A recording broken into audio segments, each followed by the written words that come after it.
Next year at 5, a problem made worse by the pandemic, not a new one actually. Youth sports has been struggling to find enough referees for kids to play for a long time now. I've seen it firsthand. Yeah. You get to the game and you're really in a Nobody jam. there. Yep. So in a survey of sports referees conducted across 15 states in 2020, officials were asked the top reasons they would leave the job. 60% cited verbal abuse from parents and fans. 50% mentioned verbal abuse from coaches. 22% said pay. Our Jamie Edmonds, focused on soccer, spoke to referees, clubs, and parents to see what we can do to keep more officials in the game. We're here at a Junior State Cup match in Wixom for U11 boys. And if you notice on the playing field, there are only 2 officials. They're down 1. And this happens all the time, all across the state. We have short referees, and so you might have a game and there might be 2 instead of 3, or 1 instead of 3. This happens all the time. It's really frustrating to see. And at times, yes, games are even being canceled. We've had to cancel some, yes, just because we have no referees. That's Eric Shrewsbury, a soccer referee assigner in the state of Michigan. I look at it as I have a 1,000-piece puzzle that never gets put together. According to Shrewsbury, in 2015, there were 6,000 active soccer referees in our state certified with U.S. Soccer. But now, COVID happened and we started to lose a lot, and currently we're bouncing back to about 2,200. You can do the math.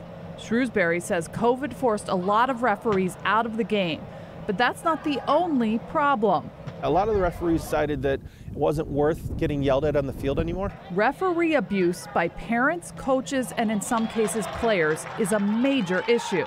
I've had parents get on the field and start yelling at the referee, telling them that they couple bleep words were not very good for their kid, and they've thrown water bottles at them, threatened to go out in their parking lot. I've had parents block referees' cars so they couldn't leave, and the referees have had to call 911. Morgan Rose is a 17-year-old player referee.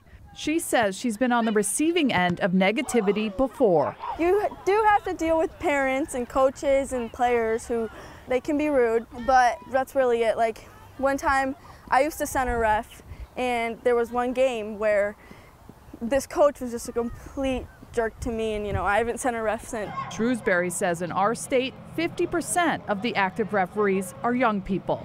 Brand new, inexperienced, like just got their certification. So that means there's a learning curve.